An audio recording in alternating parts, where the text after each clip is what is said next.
Anjou il y a environ 150 ans. C'était une adolescente. Elle a attrapé une maladie, on a tenté de la soigner, seulement elle est tombée dans le coma. Ne la voyant plus réagir, le médecin l'a déclarée morte et ça nous conduit À la fin de l'histoire. Non, ça s'arrête pas là. Mary a été mise en terre. Ils lui ont attaché à la main une ficelle qui remontait à la surface et qui était reliée à une cloche qu'on avait suspendue au-dessus de la tombe. De cette façon, si elle se réveillait, vu qu'elle n'était pas vraiment morte, elle C'est la cloche du mort. Melinda Corton, vous suivez, c'est bien.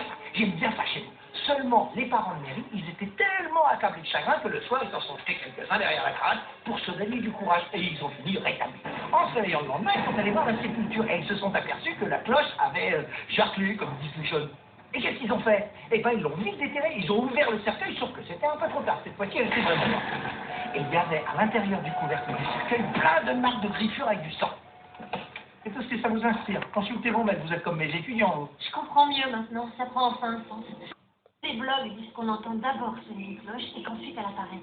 C'est sûrement ça dont parlait l'amie d'Alison quand elle m'a dit qu'Alison avait entendu un bruit. Selon vous, le fantôme de Mary était vraiment là? Non, attendez, pas si vite. Les détails les plus intéressants. Tels que...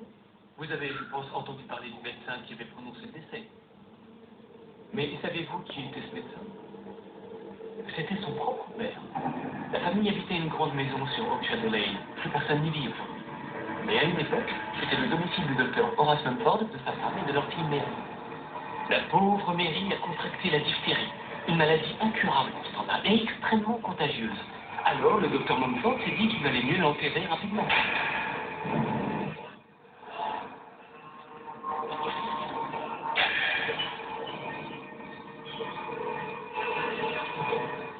Mais la mère de Mary refusait de quitter la tombe au cas où la cloche viendrait d'attraper. Le bon docteur savait qu'elle mourrait de froid si elle passait la nuit dehors. Mais heureusement, il y avait de la morphine.